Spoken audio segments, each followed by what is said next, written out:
Hey, it's the Fort Worth Playboy. And my Playboys Bunny. And welcome to our podcast where we talk about, where we discuss pickup, game, relationships, and... Sex. And today's topic is, I've never met a girl I would trade lives with. That's a pretty strong statement. And this is coming from your perspective. This is coming from my perspective. Yeah. And I just realized, we were doing a podcast on how girls approach a date. Yeah. And girls have very boring lives. And at the end of the day, you have a more exciting life than most. I sure but do. But you create it. You create it, and you're very much that an makes outlier. it sound like I create drama. Yeah. You're an outlier in so many ways. Well, so I'm lucky. But your typical girl, let's say kids or no kids, gets up in the morning. She's running late for work. Mm-hmm. She picks out an outfit. She jumps in the shower. She does her hair. She's listening to radio. She's not listening to radio. You girls not listening to radio anymore? No. They have the TV on? I bet she's either streaming something, either a show that like Yellowstone or whatever the fuck show she's watching right now, or she's listening to her favorite like pump up playlist. Very interesting. She gets in her car. She hasn't had breakfast because she doesn't have any time management. No, and yet she can still have time to sit in Starbucks line for 45 minutes. Exactly. And get sugar. She gets to work where she makes anywhere between $24,000 to $36,000 a year. 36 if she's lucky. Exactly. She's told what to do all day. It's boring as hell. And she finds it stimulating. Yeah. Lunch, Applebee's with a girlfriend. Oh, God. In the afternoon, nobody actually works in the afternoon. We know this. So she's online shopping and she's buying shit she can't afford.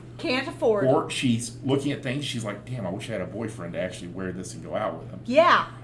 And then she might go home after work. Or she does a paint party or some excuse for socialization and alcohol consumption after work. And I know all you guys that probably listen go, well, wouldn't she go to the gym?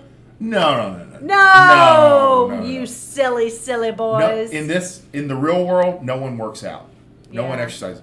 Because you can ask them, go, what do you do to stay in shape? And they would be like, well, I chase my kids or I walk my dog. I walk my dog. Forgetting the fact that she is holding her phone in front of her face and shuffling as if she had house shoes on out in public to walk her dog. Don't even get me started on that. That's exercise for your normal girls. Yeah. And we mean so. all of them, So the typical girl's life is extremely boring. Yeah. And nothing of interest would ever happen. No. If it weren't for men. Yes. And that's where you come in. Yes. But it did dawn on me when we were talking about this. Yeah. I've known men that I envied their lives. And of course, you know at a certain age that you're like, I would not want to experience what he had to experience in the whole thing. Yeah. But we were just talking about Chris Christopherson, of all people, just randomly came up and we looked up his Wikipedia page, essentially. But we looked up several things about him. And it was remarkable the life that Chris Christopherson, which, if you don't know, is an old-timey country guy, had. He was a singer-songwriter. His father was a major Air Force general, which, probably helped keep him on track. Yeah. But he wrote a couple things before he was even out of high school that were in the Atlantic. Yeah. And then he went to a local college in California. Then ended up being a Rhodes Scholar. Yeah. And then holy shit. Out of nowhere. And again, this is before social media, so people didn't blow up like they do today. Yeah. No one knew who he was. And he was known as the American in England. Yeah. Then when he came out there, he was commissioned in the Army and became a helicopter pilot and completed Ranger School, which couldn't be more... That's different incredible. Two things. It's... And of course, being a chick, I'm like, and he was handsome. Yeah, exactly. And he was writing songs. He was like a sex symbol. Yeah, the whole time he's writing songs, trying to get them published. And then he went into, acting. But he went to Nashville. Yeah. And he was working 1 week, literally sweeping floors at one of the sound check places in Nashville. The other week he'd fly a commercial helicopter for like an oil and gas company. Wow. And he actually landed a helicopter on Johnny Cash's lawn to give him some tapes, but he wasn't there. And even now today, Christopherson says, I wouldn't recommend this. He said, I did it, but it didn't really pan out. Oh, he probably got more to trouble. give him some of his tapes. Yeah. Oh, I thought you meant like to deliver Yeah, them. he'd been trying to get him. No, he That is actually. He said, I wouldn't hilarious. recommend it. And he said he wasn't even home. I don't know. But and then he became an actor. And, yeah. So that's a very well-lived life. Man. Especially in a relatively modern time. A lot of things. Serious. That would be a well-lived life today. Women don't live those lives. No, we do not. Only when we're taken along on them. Exactly. I mean, think this is so old school. It's just like Jackie Kennedy, President Kennedy's wife, who was with him when he was assassinated, and then she married Aristotle Onassis, oil and shipping magnate. For a woman, she lived a very elaborate, huge life. Yeah. But it was really part of being with her man. Mm-hmm. That was all it was, and her children, and the children she raised. And that's it. Yeah. And that's a high, what would you say, high functioning life for a woman. It but sure for is. men, it can be multi-decades of adventure and women and money and ups and downs and, Sure. And women just don't, and they would not actually, they would be bored to tears. Yeah, we wouldn't be happy if that were on our shoulders. No. We are only happy when we get to ride along with no responsibility. Our only job is to look cute. Look cute, have children. Take care of the babies. That's it. Those That's sweet, it. precious babies. So, when she comes into a date, let's drill this all the way down to where it applies to you. Yeah. She's looking for you for a little excitement. A Yeah. little bit of fun. Because girls have had a long fucking bullshit day. And you're going to be the best thing that they've ran into in a long time. And from a female perspective, let me make this very clear. You might have had a long bullshit day too. You are like equipped to handle it.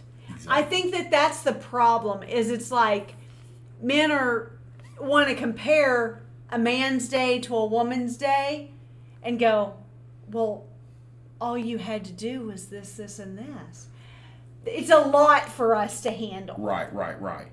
Females we're not wired to handle that kind of stuff as well as men are. No. Women are literally designed to compliment you, to help you guys get through your day more easily. More efficiently, and to take care of babies. This is what we're designed for. Anything outside of that scope is overwhelming. Causes friction. Yeah. And it's not comfortable for them. Yeah. Over time. They It can causes force it. wrinkles. Yeah. It causes stress. overwhelm. Yeah.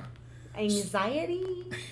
So that's the bottom line on your role, is to provide excitement and interesting things, especially in the beginning. Yeah. Because she's bored, and you're a welcome respite to that boredom. Yeah. And as a guy, you just get it. And on that, I would say on that note, because you're saying in the beginning. Yeah. Well, I guess. Here's here's what I see a lot happening a lot in relationships in the 10, 15, 20 year mark. They're bored again. Because the men are like, well, in the beginning, we had a lot of fun, thinking that should last us a lifetime. And the bottom line is, and I talk about this all the time if you follow me, is that you have to keep dating one another in relationship. So many get in a routine that becomes a rut, and it is primarily asexual, or it at least leads that way, because there's nothing exciting about it. A bored woman is a woman who gets in trouble And if you are putting in the effort to date on the front end of your relationship, and after the boredom sets in, you break up, you will have to put in that effort again in order to date again.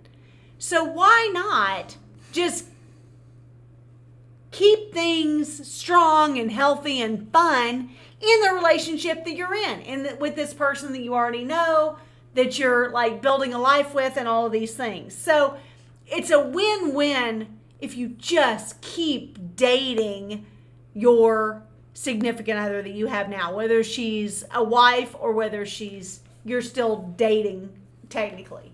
And wouldn't you say that that's one of those things that literally, like, from the most straight academic counselor, yeah, to us, which are way on the other end, yeah, recommend? I mean, it's one of those universal. It's a very simple thing. Yeah. My father, I remember specifically when I used to run in the mornings before school, when I was still in high school, and he's a police officer, so he would run with me.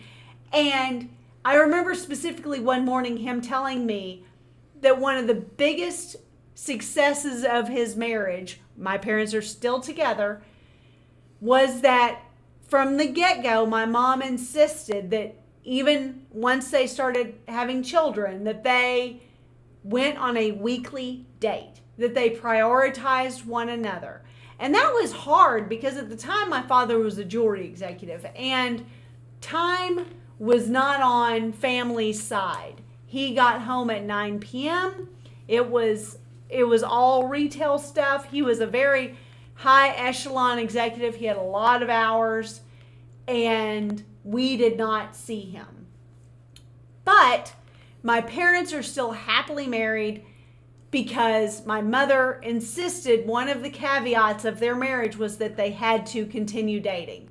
It was an important factor. And I'm not talking about anything elaborate, but just prioritizing one another goes a long way. I think that sums it up. I mean, from beginning to end. But for this purpose, you would not trade places with any female you can imagine, because we have lives that are in service to others, and men are the ones who bring the excitement. Exactly. So no man in his right mind is going to want to trade places with a woman who is doing all the laundry and the cooking and the cleaning and the serving and the putting shoes on and lacing shoes up and washing the underwear and picking the underwear off of the... And if they don't do that and they have a career, they feel guilty. Well, the whole time. And they're still having to do that. Exactly. Make no mistake. That's what's the most interesting part of it all. Yeah. Okay. If you guys like this podcast, please hit the like button, subscribe to our channel, and share with your friends. We want you to win.